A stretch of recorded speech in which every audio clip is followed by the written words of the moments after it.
Hello friends, बरायबाय Bodo Job Info official YouTube चेनेलाव आसा खालामो नोंथांमोना गासैबो मोजां दंजोबो।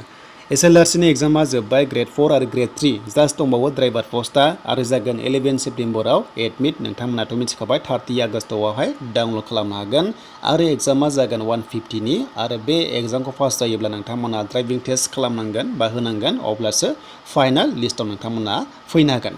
थिग बेबादिनो दानिया Grade-3 आरो Grade-4 एग्जामा जोब्बाय। देन बेनिफ्राय दंबावो स्किल टेस्ट एबा अरेल टेस्ट।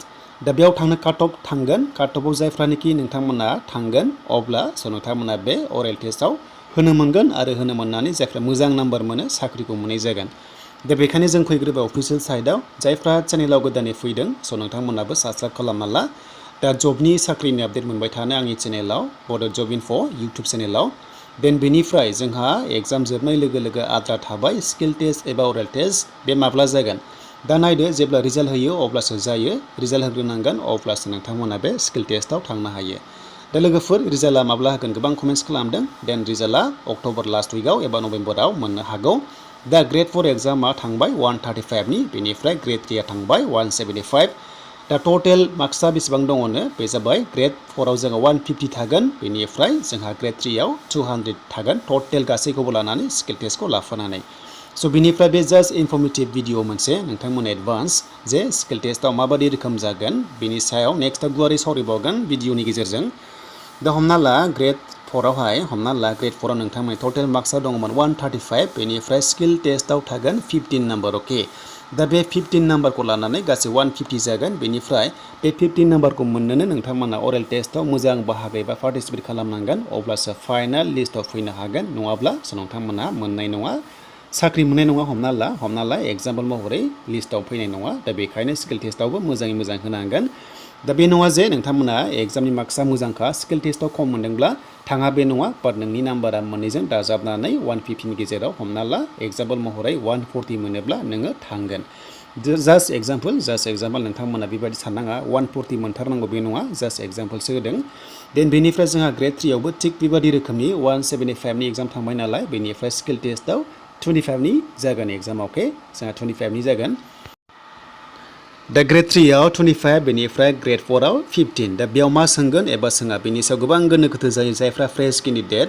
दा बेखौनो नोंथांमोननो लेटेस्ट इनफरमेसन लाबोग्रोबाय जाहाथे एसेबाबो रेडि जानो हायो। दा हमना ला Grade-3आव 175नि एग्जाम जाबाय नालाय आद्रा थाबाय 25। दा बे 25आव अरेल टेस्ट बा स्किल टेस्ट थागोन। दा बिनि गेजेराव कम्पिउटार टेस्टबो थायो। दा कम्पिउटार टेस्ट होनाय लोगो लोगो जायफ्रा कम्पिउटार सार्टिफिकेट गोनांमोन नोंथांमोना एप्लाइ खालामदोंमोन आरो HS लेभेलाबो खालामदोंमोन खायसे। देन ओरैबायदि जायो पार्सनेल इन्टारभिउ बा PI थायो आरोना। दा ओरैबायदि जाय पस्टआव कम्पिउटार सार्टिफिकेट नाङा बे पस्टआव कम्पिउटार नोंथांमोनखौ स्किल टेस्ट लानाय नङा आरो जाय पस्टआव होदोंमोन एबा लादोंमोन बेयाव नोंथांमोनखौहाय स्किल टेस्टआव कम्पिउटारनि बागै माखासे सोंनाय जागोन लाइक नोंथांमोना जेरै हमना ला एक्सेल शीट खालामनाय पावार पइन्ट खालामनाय बेफोरबायदि माखासेखौ रोंनांगोन आरो प्रेक्टिकेलि टेस्ट लानाय जायो आरो नोंनि एगेन्स्टआवहाय नाम्बारखौ होनाय जायो। दा बेखायनो गिनांगौ गैया जायफ्रा नोंथांमोनाहाय HS पास लेभेलाव खालामदोंमोन जेरावनोखि कम्पिउटार सार्टिफिकेट नाङामोन बेयाव स्किल टेस्टखौहाय नोंथांमोनखौ पार्सनेल टेस्ट लागोन अरेल लागोन बाट नोंथांमोनखौ प्रेक्टिकेल टेस्ट खालामहोनाय नङा आरो जाय पस्टआव कम्पिउटार सार्टिफिकेट गोनांथिमोन बेयाव कम्पिउटार टेस्टखौ लानाय जायो अके। दा बेनोमोन आरो लोगोफोर माखासे लेटेस्ट इनफरमेसना जाहाथे नोंथांमोना एसे एडभान्स जाबाय।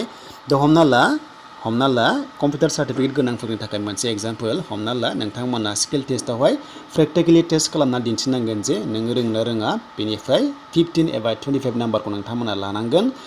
दा ओरैबायदि खालामहोयो एक्सेल शीट खालामनायखौ खालामहोखायो बेनिफ्राय पावार पइन्टआव खामानि मावनाय बेफोरबायदिखौ नोंथांमोना दानिफ्रायनो क्लियार खालामखादो।